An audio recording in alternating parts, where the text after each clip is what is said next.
Good evening सम्पूर्णलाई। अनि आज चाहिँ म मेरो ड्रागन फ्रुट अर्थात् मैले रोपेको ड्रागन फ्रुट देखाउन गइरहेको छु। यसपालि चाहिँ छिटै फुलिरहेको छ, पोहोर चाहिँ अलिक ढिलो ढिलो फुलेको थियो, अडिएको थिएन। यसपालि चाहिँ मजाले अब फुल लागेको छ, यस्तो राम्रो फुल लागेको छ, यति राम्रो फुल्छ। फेरि हो क्युट छ कि यसको फुल चाहिँ, धेरै यसको फल पनि एकदम मिठो हुन्छ होइन, अनि फुल पनि एकदम क्युट हुन्छ कि के अरे फल पनि फुल पनि क्युट हुन्छ। अनि यहाँ भित्तामा बोडी के अरे बोडी पनि फल्दैछ। अनि यहाँ धनियाँ देख्न सक्नुहुन्छ, धनियाँ कागती चाहिँ एकदम बिचरालाई भाँडा सानो भएर एकदम यसलाई चाहिँ बाँच्न गाह्रो भएको छ। यसलाई चाहिँ डायग्नोसिस गर्ने बेला भइसकेको छ, अर्कोमा फेर्नुपर्छ। यसलाई फलिरहेको छ तर ऊ के अरे भाँडा सानो भएपछि यसले जरा फाल्न नसक्ने रहेछ कि, अनि बिचरा गाह्रो छ। अनि खोर्सानी पुदिना पुदिना भने जस्तै पुदिना चाहिँ यत्रो छ है, पुदिना।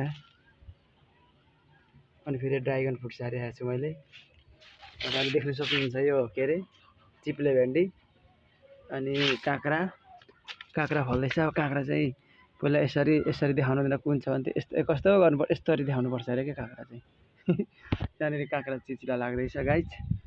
अनि खोर्सानी फेरि यो चाहिँ त्यही के अरे यो चिप्ले भेन्डी, यहाँ चिप्ले भेन्डी छ। यो चाहिँ खोर्सानीको बिरुवा भर्खरै सारेको।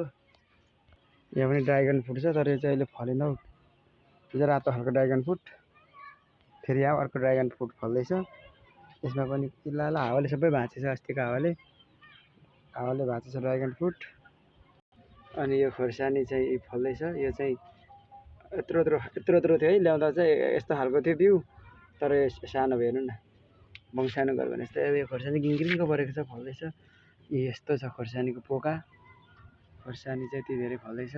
यो खोर्सानी के भएर मऱ्यो गाइस, पानी यसलाई चाहिँ एकदम यिनीहरूलाई पानी धेरै भयो के मऱ्यो खोर्सानी। यो पर एकदम स्पेसल चाहिँ खोर्सानी मऱ्यो, एकदम माया लागिरहेको छ। यो चाहिँ मैले खोटाङबाट ल्याएको के अरे खोटाङबाट दसैँमा आउँदा खोटाङबाट पाकेको जस्तो ढिँडिरहेको थिएँ, अनि छरेको थिएँ, भइरहेको थियो। अनि पानी धेरै भयो कि मल धेरै भयो, यो चाहिँ मरेछ गाइज। यसको लागि एकदम टेन्सन छ मलाई। अरू त ठिकै छ है, त्यस्तै छ गाइज। Okay by by.